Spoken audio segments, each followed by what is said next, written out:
Hey there, you've tuned in to Dyslexia Decoded by Strong Minds. I am Teacher Maggie, and I'm just excited for today's episode. Once a month, I like to do an episode, part of a series, Dyslexic Minds Unveiled, where I get to share a story with you about a dyslexic person who inspires me or changed the world, or both. I have a class that meets every Tuesday evening. They're dyslexic kids from 11 to 16 years old. And yesterday I read this to them and they all approved. So I'm excited to share with my podcast community as well. Um, so today I'm telling you a story about a kid who struggled in school. Okay, that part's probably given. A kid who sat in class staring at a book that seemed to be written in an alien language. A kid who wasn't the fastest reader, who couldn't spell to save his life, and who felt like school was designed for everyone except him. But this kid, he had something else, something powerful. And while other kids were collecting A's and gold stars, he was collecting something much more valuable, an imagination. And one day, that imagination would change the world. Who is he? You will have to wait until the end to find out. But trust me, you will probably know his name. My students didn't, but they were like, oh, I know who it is. I know who it is. They just didn't know his name. And that's okay, too. Picture a classroom in the 1950s. A boy sits at his desk, gripping his book tightly, hoping, praying that the teacher won't call on him. I feel like this story still happens today. But of course, she does. His heart pounds, his palms sweat. He stares at the page, but the words seem to move, switching places when he blinks. He knows the letters, but somehow they don't come together the way they're supposed to. He starts reading slowly, painfully, tripping over words like he's lost in the jungle, trying to escape a giant predator with razor-sharp teeth. The other kids giggle. The teacher sighs. You aren't even trying. He is trying. He's trying harder than anyone in this room. But no matter how hard he tries, reading just doesn't make sense. He feels stupid, but he isn't. Because when he gets home, something magical happens. He picks up his camera, and suddenly his mind is sharper than ever. So school may have been a nightmare, but he had an escape. While his classmates spent their free time playing baseball or studying for spelling tests, he was out filming. His dad gave him a small movie camera, and from the moment he looked through that lens, he saw things differently.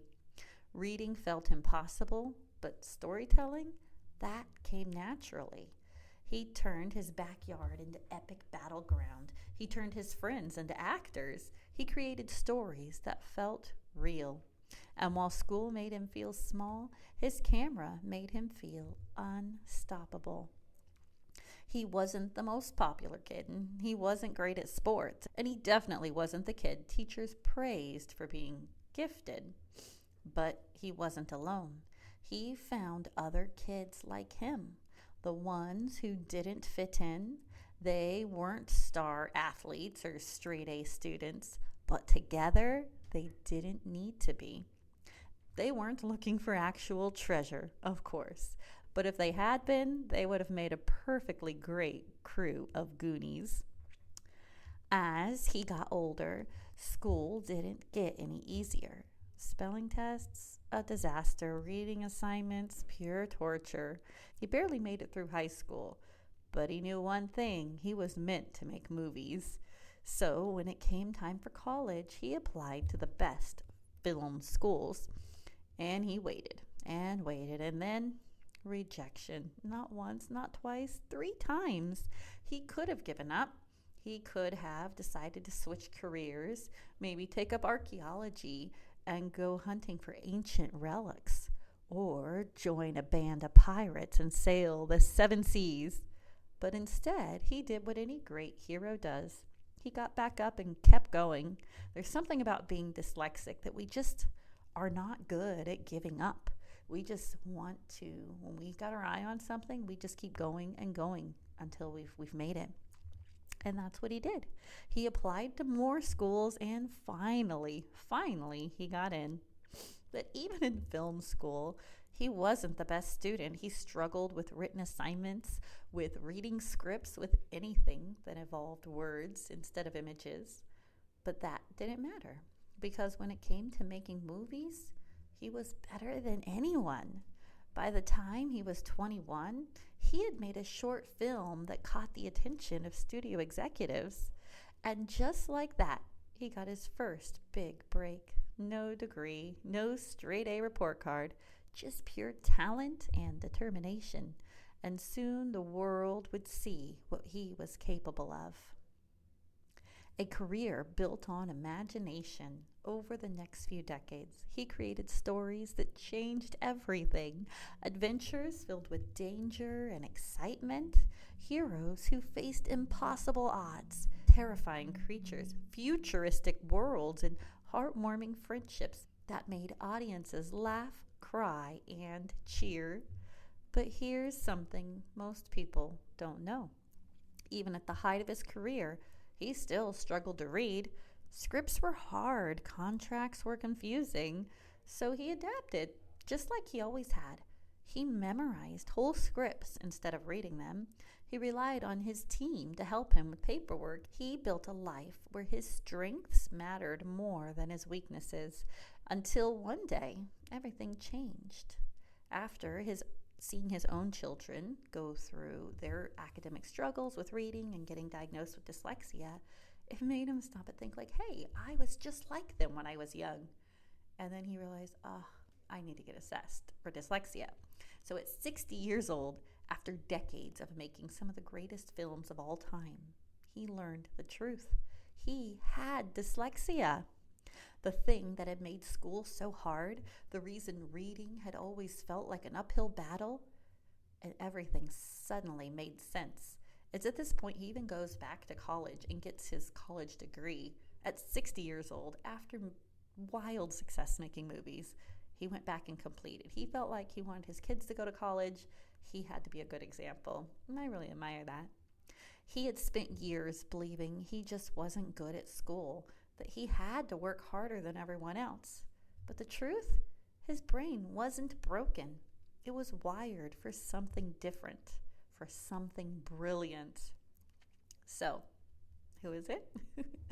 Let's do it.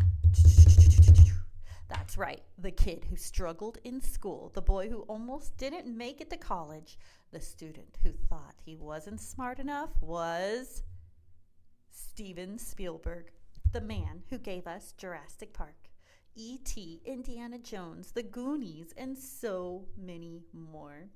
The man who turned his biggest struggle into his greatest strength.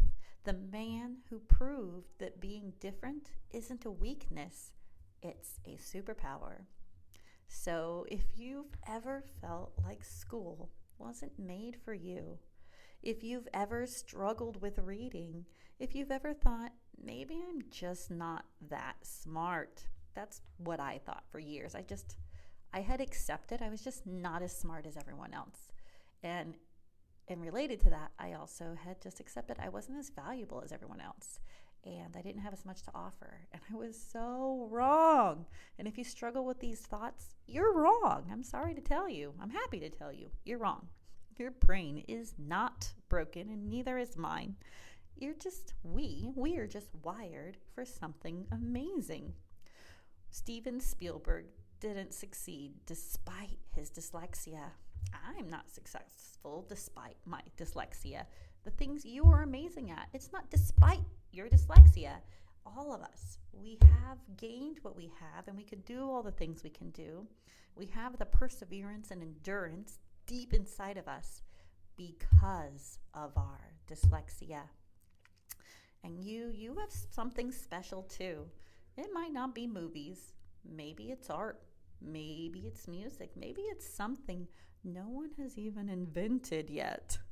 But whatever it is, hold on to it, because one day your story might inspire someone too. Thanks for tuning in to Dyslexia Decoded. If this episode inspired you, let me know. Who should we uncover next? What dyslexic thinkers inspire you? Reach out and let's keep the conversation going. And remember, you don't have to be like everyone else. The world needs minds just like yours. See you next time.